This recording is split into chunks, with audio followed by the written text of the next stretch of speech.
The Paul Leslie Interviews.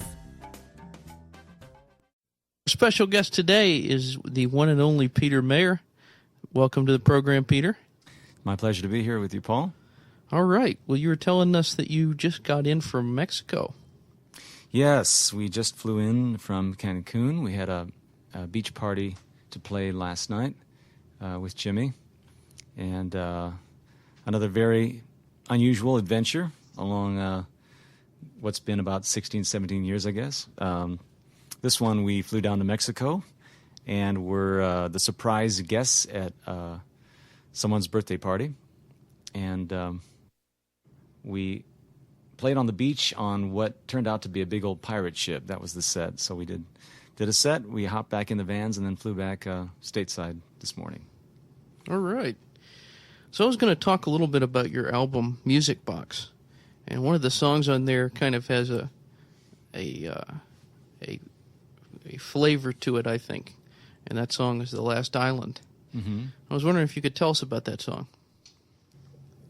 Well, it actually was, I've had the good fortune to co-write with some great, great people over the years. But the relationship that goes back the furthest is probably with Roger Guth and Jim, my brother Jim.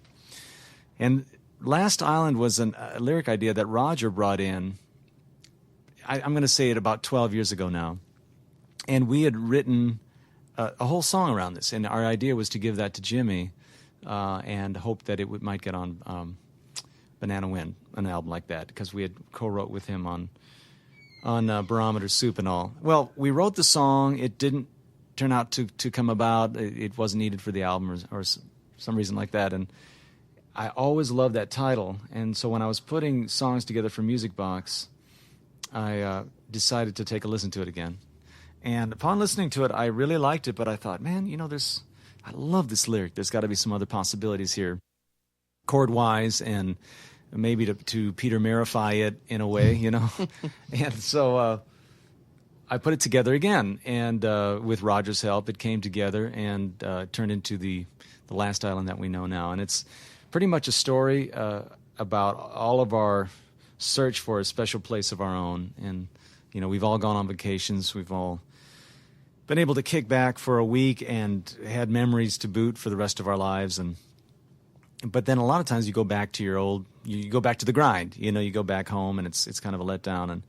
And this song kind of talks about that, how we go to search for a place of our own, and a lot of times when we get to a place of our own, it's occupied already, or it doesn't seem to last.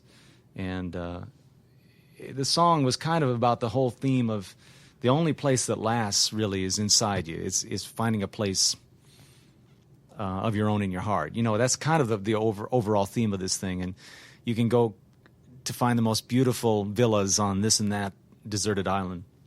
But at some point, if you don't have some kind of refuge inside, you're always going to be running from some crowd. So, well, let's hear it. Okay, now if you let me talk on, I'm going to talk forever, so stop me if I go too far. So what we did was kind of put together kind of an island sound, and to do that, I put some paper in my guitar, and it goes kind of like this.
They hailed a rickshaw and stole into the line and slipped past the paparazzi to their freedom. Their confidential spot erupted in a fight between the famous and the rest of us who wanna be them. Hopped a steamer and drifted down the Nile. I tried to hide their southern faces in dark glasses. I tried to bribe the bush pilot with $1 million smile, but only US dollars could stay there as I'm on my way to the last island. Don't look back, don't think twice. I'm on my way to the last island. Something to call my own, won't that be like? La la la la la la la la la la la la la la la. He dropped them on the beach, some uncharted virgin spot. They built a shelter, no one ever find it. They named their own volcano, climbed up to the top. Cause when they saw the sign, said this property's private. The holy man was smiling, cross-legged and sunburned. Said I spend my life choosing between the colas. Well, I own this Shangri-La, and I suggest that you return. Just go back to your own land of rock and rollers. I'm on my way to the last island. Don't look back, don't think twice. I'm on my way to the last island. Something to call my own, won't that be nice? La la la la la la la. La la la la la la la la la la la la la la. Ow!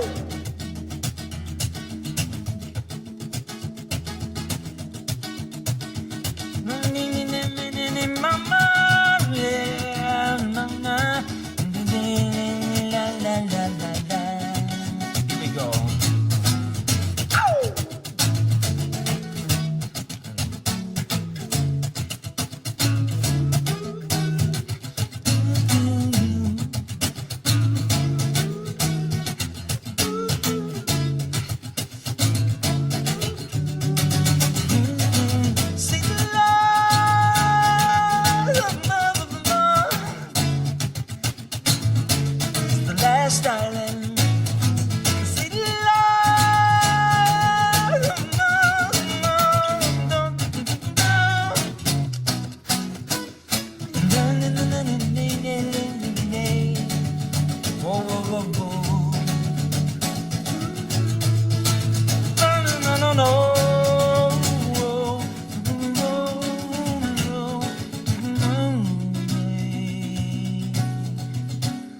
So they gathered up the driftwood and made it watertight, drifted rudderless to the horizon. Well, I'm confused and I'm scared, he said, with no land in sight, but I've got you, dear, to keep my eyes on. Ow! We're on our way to the last island. Don't look back, don't think twice. I'm on my way to the last island. Something to call my own, won't that be like? Oh, I'm on my way to the last island. Gonna find my piece of paradise. Oh, I'm on my way to the last island. Something to call my own, won't that be like?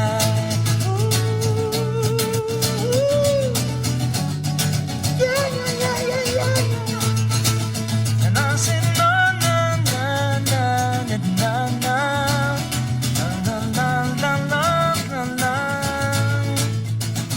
Oh no no no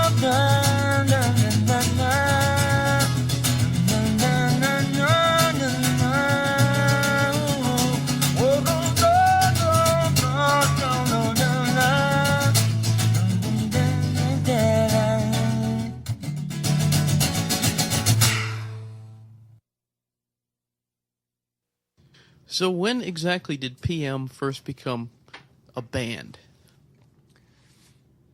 Well, when we first got together, we formed a jazz group called Left Lane, and there's a very hard to find a record album of Left Lane's music called In Common that you can get sometimes if you look in the Swedish websites, and it was on the Season label, which is a Swedish label. And but PM came about after our keyboard player back then, Ray Kennedy, just a phenomenal keyboard player, had indicated his desire to go to New York, and he said, I'm out of here. I'm going to search my fortunes in New York City. And so we kind of looked at each other going, you know, what's up? We gotta get something going here. And Roger moved up to New York for a while, and upon coming back, he had songs like Moonlight Over Paris, and Piece of Paradise, like I mentioned, another one called Talking to Myself, and some just great songs. And that's when we really put it together hardline, like, look, we got to do this group, and let's, what should we call it? Well, Pete's lead singer, his initials are PM. PM means kind of nighttime mystery, and we had, you know, we all kind of had jazz backgrounds, which gave us a kind of a canvas and a palette of mysterious sounding chords to use, and we love that kind of stuff. So I think altogether it seemed to make sense. Let's call this PM. So that was really the start of it. But what made it really sanctioned, I guess, we put out a few of our own independent CD releases. Or back then it was cassette tapes. I'm dating myself now, but the first one was just called PM, and it had songs in it like, I got a little red car. You see me up and down the avenue, and oh, I'm really in a hurry. Get in my car before it turns to blue. you know, like real kind of off the cuff pop stuff. And we put out a few of those, and then when Roger coming back from New York brought this song, we knew that we had something going here. It was let's see, retune is necessary for this. Roger and I were writing letters back and forth to each other. This was before email and all that stuff was so widely accepted, and so I'd get a letter from him going, man, I really miss playing, we got to get something together, and I've written the song I'm really excited about. So when he came to St. Louis, he played it for us, and it was, you know, does the moonlight shine on Paris after the sun goes down? If the London Bridge is falling, will anybody hear a sound? If you follow the sunset, will it ever end? Does the moonlight shine on Paris?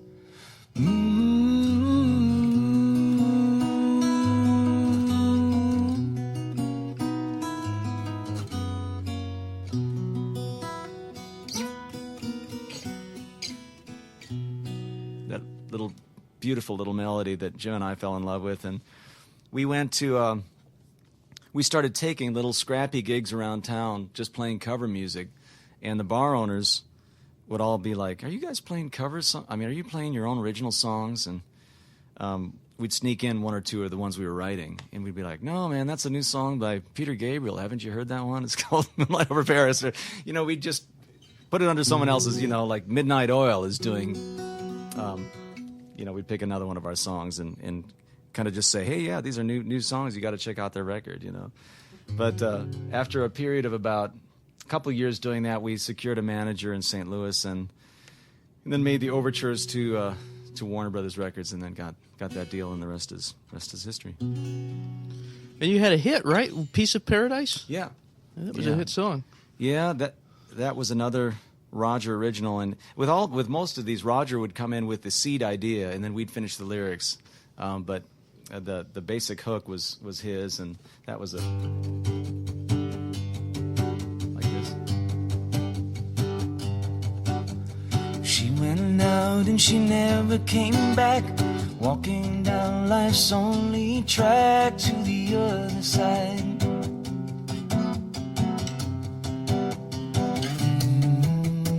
I thought that I had a soul. It turned out to be just a hole in my life.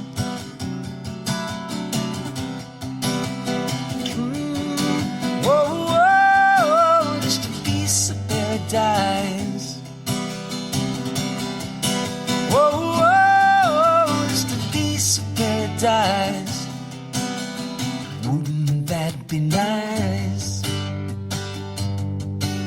And I think that's really the one that secured the record deal. We played that for one of the A&R guys at Warner Brothers, and he flipped out. He was like, man, that's it. You know, I'm taking this in to Lenny Waronker at Warner Brothers and playing it for them, and which he did. And it's kind of funny how that story went, because he played them the song, but it was in the middle, from what I understand, it was in the middle. No, this is what happened. He gave them the tape and left it on the table for them to listen to as a group. They would get together each week and decide which new bands would be signed and who was going on and off the label.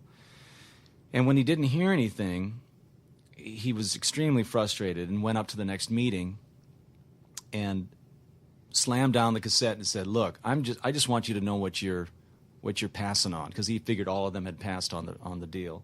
And he played Moonlight Over Paris, and they're like, "Why hasn't this group been signed? You know, go right away and hear this group. We need you to get these guys on our label." So Felix Chamberlain came out to St. Louis, and we did a showcase for him, and a couple months later we decided to sign with Warner Brothers. And about what time was it that PM became, or the members of PM were kind of connected with Jimmy Buffett?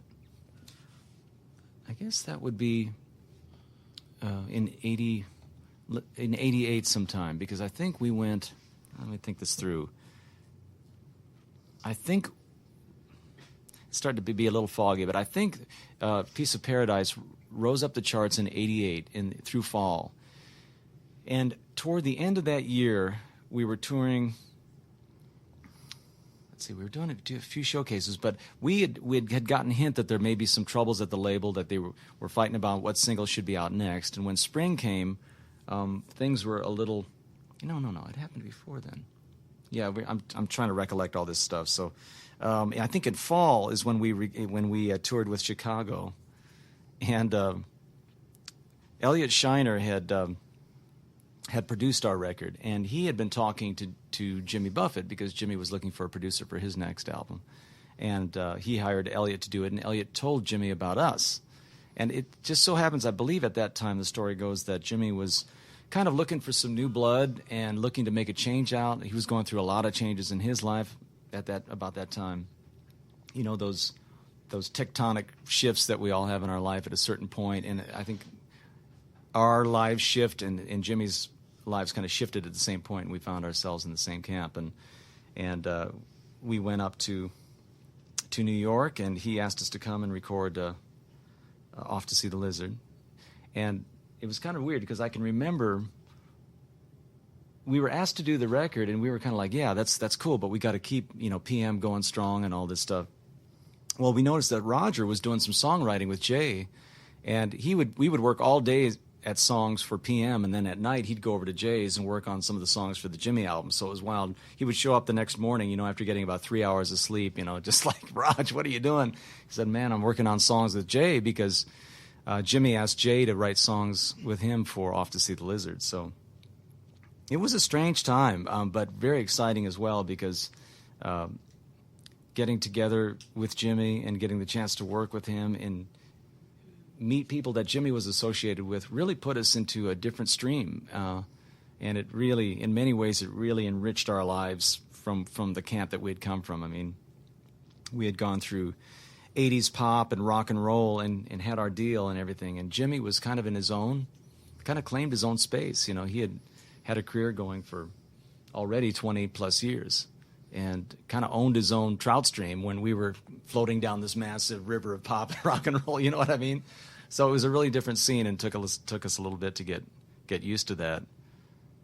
And I still remember stepping out for the first gig with him, in our, tight jeans and leather boots, and getting ready to rock and roll, and look out and see all these people in shark fins and, parrot costumes, and people going whack-on. We're like, what is going on with this guy? I mean, this is like a Fellini casting call, just people were bent out of shape, So, but it's been a adventurous ride, good time.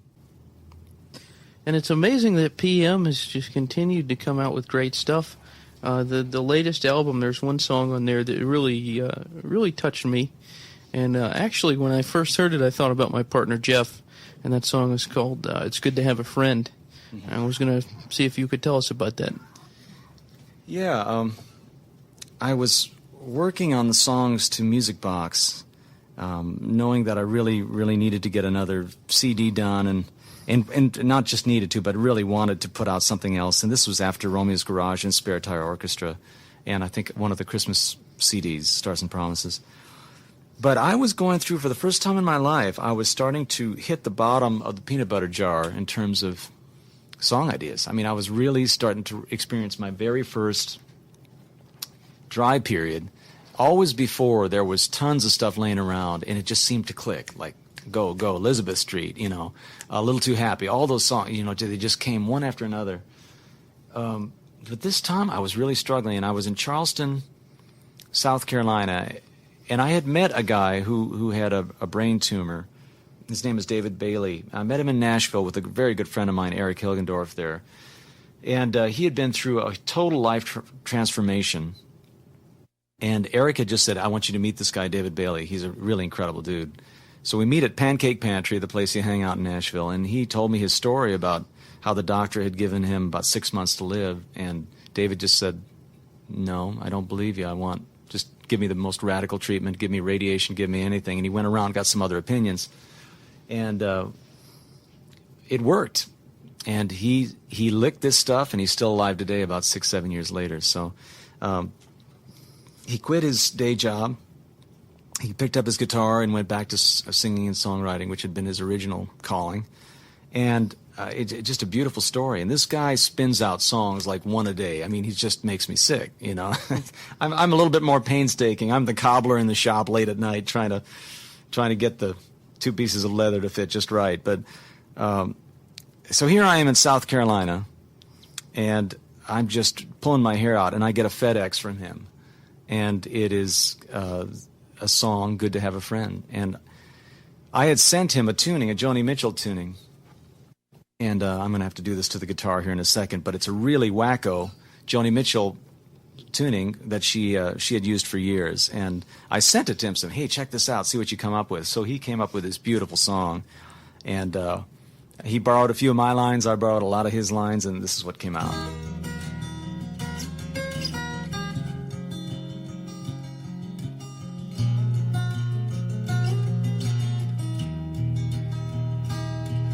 I'm a lonesome chord looking for a song.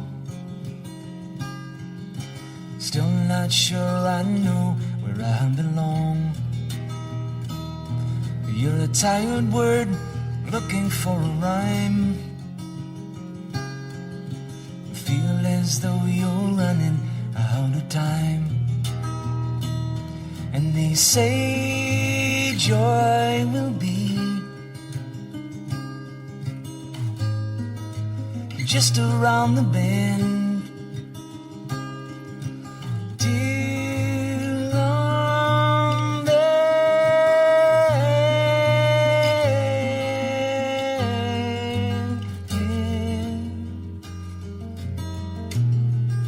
It's good to have a friend.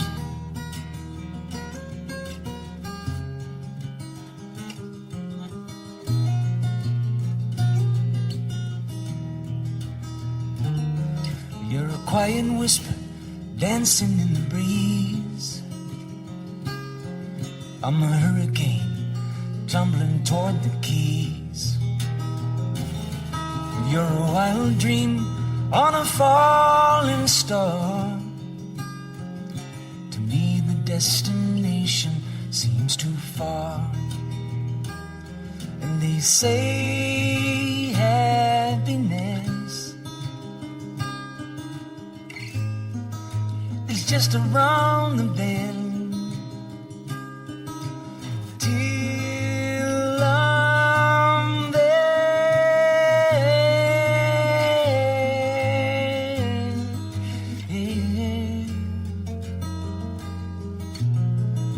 It's good to have a friend.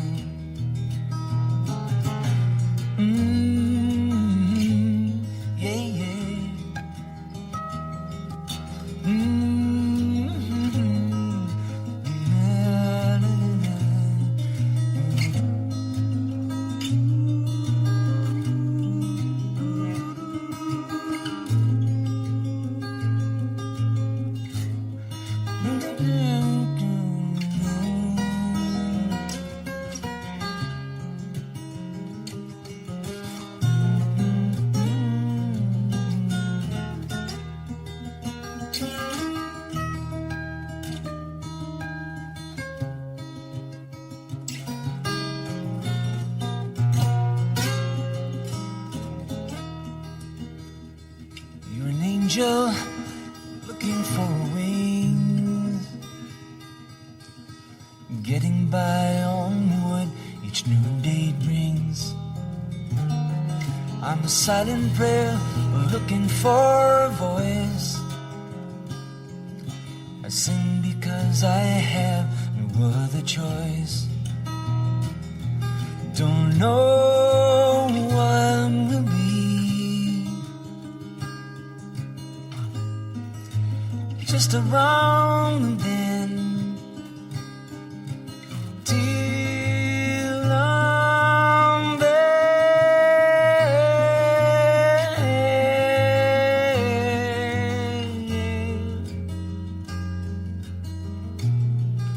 It's good to have a friend. Oh yeah, so good to have my friend. Oh, so good to have my friend.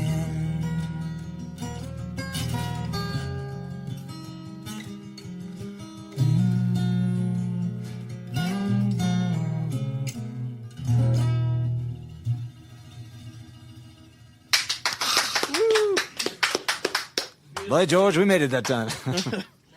Oh, thank you. After the release of Red Wine and Lemonade came the release of Green Eyed Radio. Was it a conscious decision to approach Green Eyed Radio from a more acoustic standpoint, or was it a natural progression from the previous PM releases? Well, Green Eyed Radio was the first, I guess I called it first solo album, but that's not really true because Roger played on it, Jim and Roger both helped write it. Jim produced it, so Jim and Roger's stamp was still all over it. But it was the first CD project that I kind of took the helm on. PM was always a democratic band, and that we all made the decisions together, and it made things easier in some ways and made things harder in others. And this was right after the period that PM decided to take kind of a hiatus from itself and its name. And so I decided to go out as Peter Mayer and do the music I wanted to do, and that I'd been writing for years. And that still involved Jim and Roger, and I think that association will always be there. But I was at the helm, and I had to take the successes and then also take the failures. So I think part of it's the reason that you mentioned the acoustic sound of it. I think part of the reason in the difference of sound was that we felt like this wasn't PM anymore, and we wanted to make somewhat of a departure. And I was hearing music more that way. I was writing with Raj, and many times we'd be sitting there with acoustic guitars instead of from the PM days where it was almost all electric. I mean, it was literally 90% electric, and once in a while you'd have an acoustic song. And I think it was my progression too. You know, I have to say too that playing with Jimmy and Jimmy Buffett's band influenced that change, because I was asked and required to play more acoustic with Jimmy. And my good friend Scott Kirby is a great songwriter and also a great guitar player. And he was playing marvelous acoustic guitars, and I managed to secure one of those guitars through Scott. It's called a Loudon, and a lot of that album was played and written on that Loudon. It just it brought out a different aspect of the music, and guitars are like that. One, like I'm playing Jeff Pike's Ovation. It's just going to bring out another sound. Or if you sit here and try to write a song now on this guitar, it's going to come out differently. Well, that's the way it was with Green Eyed Radio too. But I have to say, I look back kind of now, coming, you know, it's almost 10 years I think since we started that album, and I kind of miss that time in a way, because life was a lot less complicated, it seemed. Maybe that's just a misbelief we have, or misconception we have after getting older since then or something, and we always think, oh, it was a lot easier back then. But songs just seemed to be rushing out. You know, it's just like you couldn't stop them. You know, around every corner was a song. But if I think about it, I also, my one child at that point, Brendan, was just an 18-month-old kid, and so there were not the same responsibilities as you get as your kids get older and get into their teenage years. But all those, that sense of freedom, that sense of having more songs than you ever knew what to do with back then. All those came together in Green Eyed Radio, and I look back, and that was a wonderful time.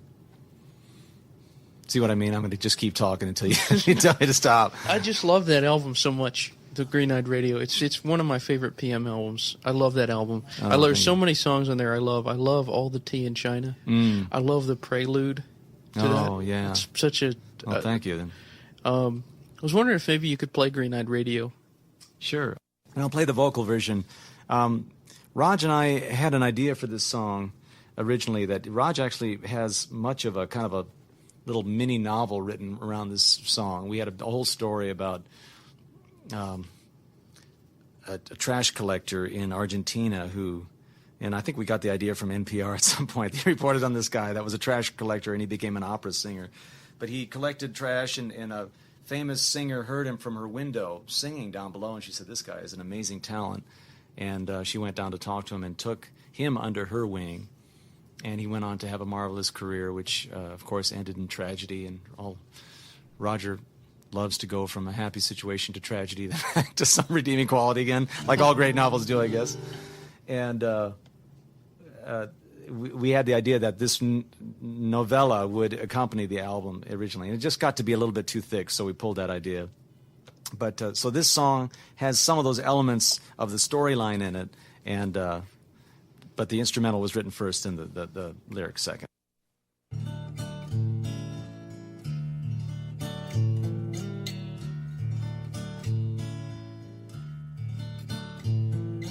Once upon a simple man, make a living any way he can, working his hands all day, sing the song and keep them blues away. Oh, lift it up, sing it out in the middle of the crowd. Oh, ask him where, oh, ask him why, sing your lullaby. I'm in a traveling show, high-wire fools and clowns, and I'm the green-eyed radio, bringing the curtain down. And when the show is over, well, I'll sing to the stars, 'cause I know they will listen if you tell them who you are.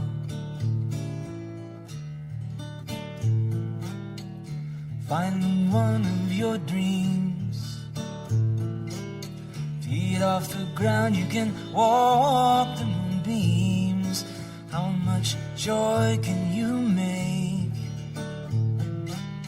But it's the happiest hearts that break. So lift it up, sing it out. He don't even see the crowd. Oh, ask him where, oh, ask him why, sing your lullaby.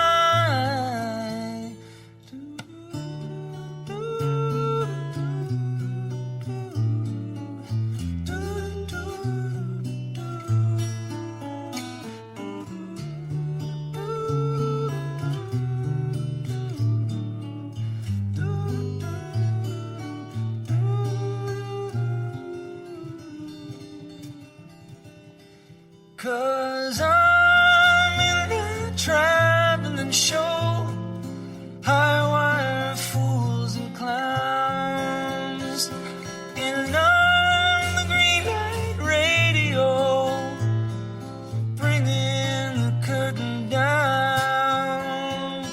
And when the show is over, well, I'll sing to the stars, 'cause I know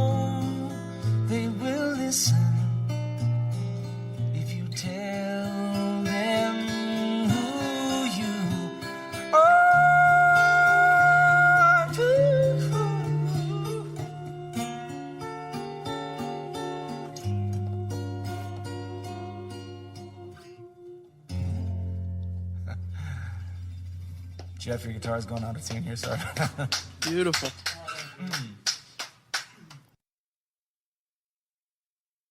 Speaking from one MK to another, you grew up in India, or spent a lot of time in India, rather. Mm-hmm. I'm sure that had to have been a huge influence on your music. Yeah,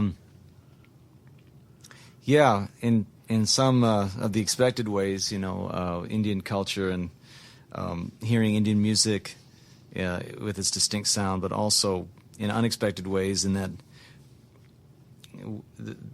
India was under tremendous British influence, of course, for, 50, 60, I don't know how many years, but the British ruled in India for many, many years, maybe 100 years. I should know this history, but I do not know they got out in 1949, but a lot of Britain and the English ways were still in India when we arrived, and one of those aspects were the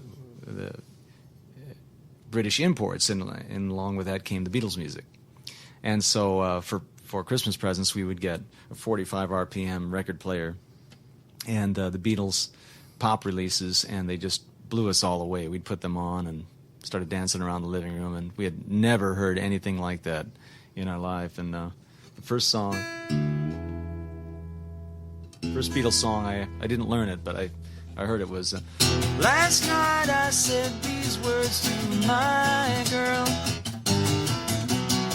I know you've never even sighed, girl. Come on, come on, come on, come on, come on, come on, come on, come on, please, please me, oh yeah, like I please you. And I heard that song, and I just went nuts. I was like, wow, this is like nothing I've ever heard before. And the other aspect of India was that we didn't have television, so it really made the days, I think, seem a lot longer, and they weren't demarcated by Disney meets Andy of Mayberry meets Nickelodeon meets, you know what I mean? There was more open dream time, and we spent a lot of our times outside wandering the compound and the peanut fields, and also playing music, or dreaming of music, I guess, when we got our chance. So yes, it influenced me very much, and I really can't claim. Jim has really studied more the Indian classical music than I have, but I really have a deep love for it. So there's a strong connection there. And you named your daughter India, right? Mm-hmm. You have a song. Yep. If we keep going like this, we're going to get through the whole PM catalog by 7:30. But I have a song called I'll just tell this. Everybody's heard this story, I'm sure, but we were in Key West, and my wife and I had been married just a few years, and we had our little son, and had named him Brendan, and Roger, Jim, and I were getting together every day to write songs, and Raj brought in a song called Indiana, and it went like this: Indiana. And we thought about ways to follow. Fields of corn and beautiful farmers' daughters. We just started going through what's in Indiana.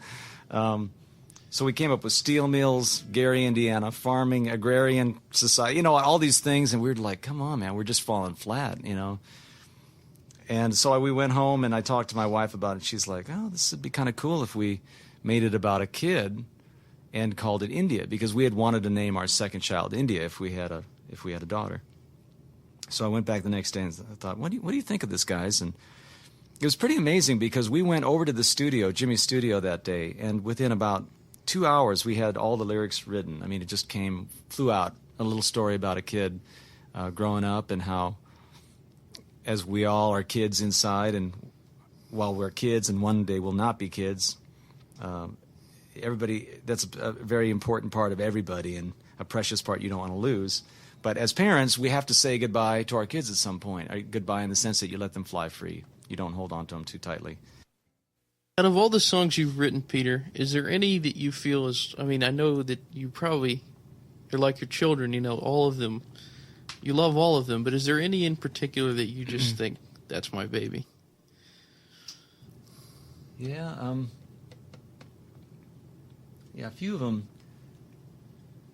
I really, yeah, a few went through more difficult labors. So when they come out, you just can't help but feeling a sense of just amazing relief, thanks, and like a miracle has been given. You know, I'm not trying to make it into too big a deal, but sometimes when you get, and all of these ideas are gifts that have been given us. I really totally believe they're God-given gifts, and if you got a big head as a writer, you need to keep writing and need to keep experiencing, because really that's where it all comes from. And we're gifted with these ideas and songs, but and then we get to hear the different personalities of songs come through people like Mac McAnally and Roger and Jim and Jimmy Buffett and all these people. But to claim them as your own, I think, is a real mistake. But yeah, a few of them to me have been really, I feel very close to, and I were relieved when they all came together, because I wasn't sure how it was going to happen. And a few of them came real easy. Maybe I'll play a real short bit of two, one that came harder and one that came easier. This one was a story. I was in Vince Farvell, our guitar player I worked with for years. Many of you know him. And Vince is a wonderful guitar player. But I was in his apartment writing songs, and I saw a book on the life of Michelangelo, and I thought, man, that would be a great title. You know, just a story about, and a story started forming about a woman who was looking for love. And on the front of this book, you know, was the story of the David, this beautiful physique. You know, he's been at Nautilus every day for, 300 years, and he looks incredible. And I thought, man, that's perfect. She wants a perfect love, that's shaped beautifully, that can't talk back. I mean, that's what always seems the easiest, And so it became the story of a woman in an art museum who goes, after it all shuts down, to, I mean, I don't want to sound kinky, but she basically has a love affair with the statue, And I thought, this is a perfect metaphor for love. Back then it was the 90s, where everybody wants to meet that perfect person, So this is a little bit of this song. It's called Michelangelo.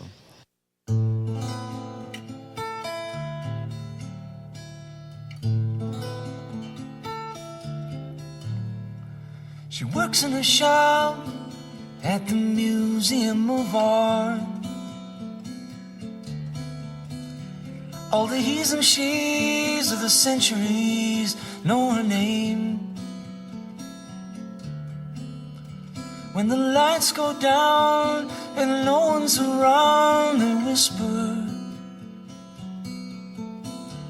"Hey Julia, you're playing a dangerous game."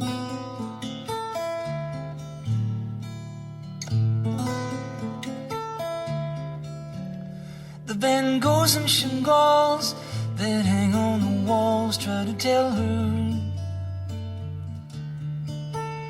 that man of stone don't care anything about you. But she steals to a lover under the cover of midnight. She says, "That's alright, I've got enough love for two." Ooh, there she goes, kissing the Michelangelo.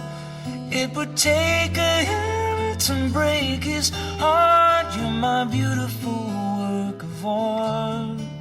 You're my beautiful work of art.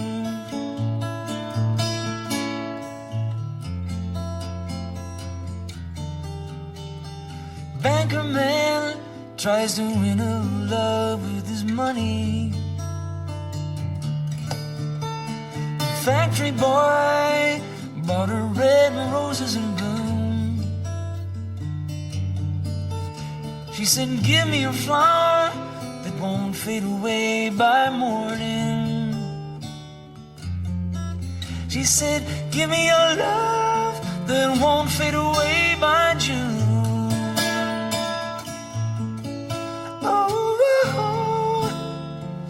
There she goes, she's kissing the Michelangelo. It would take a year to break his heart. You're my beautiful work of art. beautiful work of art. La la la la la. She said, give me your love with no rainy days. Give me your love that won't fade away. Give me your love with no cloudy view. Give me only you. Ooh, my Michelangelo.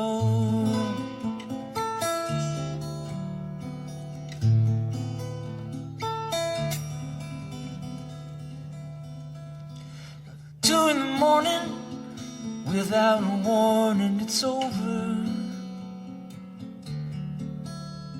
The watchman came in, said it's a sin what you do. You're taking that poor man's stone for granted. Hey Julia, your filthy little game is through.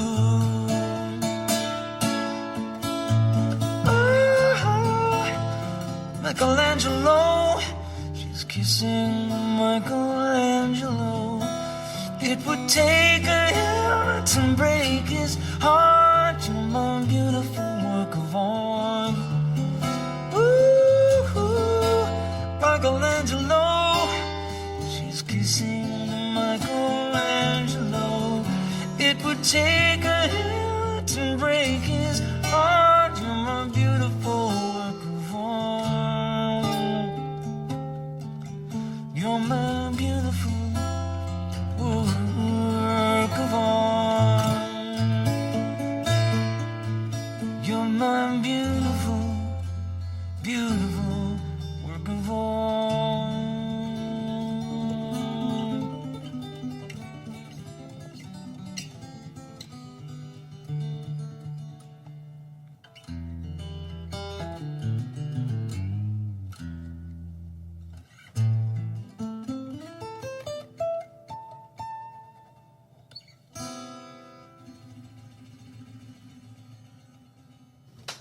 Wow.